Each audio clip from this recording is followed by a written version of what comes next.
بسم اللہ الرحمن الرحیم۔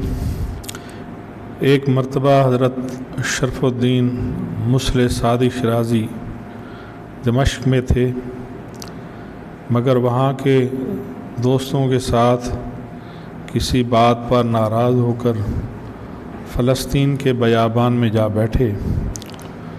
وہ صلیبی جنگوں کا زمانہ تھا۔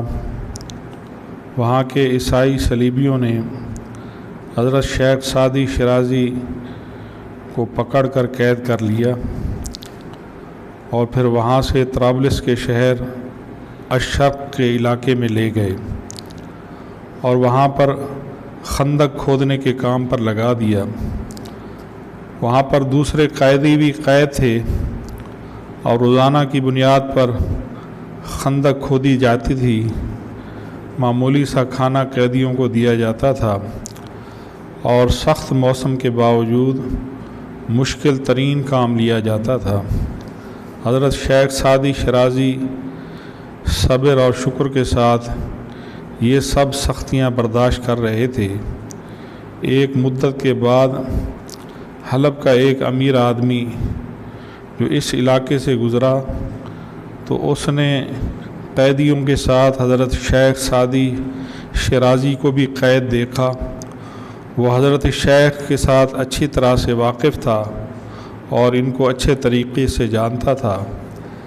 اس حالت میں آپ کو دیکھ کر اس کو بہت دکھ ہوا اور اس نے آپ کو رہا کرانے کا فیصلہ کیا اور بازنطینیوں سے مذاکرات کر کے 10 دینار میں آپ کو قید سے رہا کرا لیا اور پھر اپنے ساتھ عزت اور احترام کے ساتھ حلب شہر لے آیا اور اپنے گھر کا فرد بنا لیا اور اپنی بیٹی کا نکاح حضرت شیخ سعدی شرازی سے 100 دینار حق مہر معجل پر کر دیا۔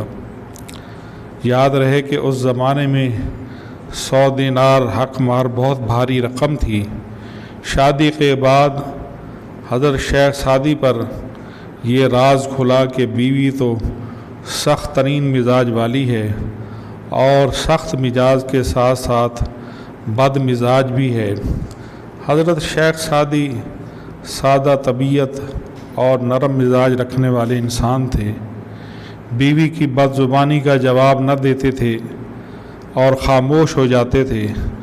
نتیجتاً بیوی کی بد مزاجی دن بدن بڑھنے لگی اور اس نے حضرت شیخ کا ناک میں دم کر دیا تھا، اور ایک دن تو اس نے حضرت شیخ کے ساتھ زبان درازی اور بد مزاجی اور بدتمیزی میں حد کر دی اور حضرت شیخ کے ساتھ طنز کرتے ہوئے اور طعنے دیتے ہوئے کہا کہ حضور آپ تو وہی ہیں نا جن کو میرے والد نے 10 دینار میں بازنطینیوں سے خریدا تھا۔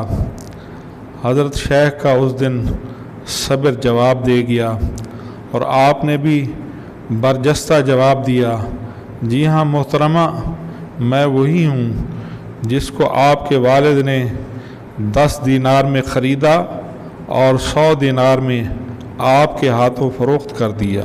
جی ہاں میں وہی ہوں۔ اس قید سے آزادی ملی اور اس قید میں ڈال دیا گیا ہوں۔ نہ ہی 100 دینار ہوں گے اور نہ ہی آپ کی قید سے رہائی ملے گی۔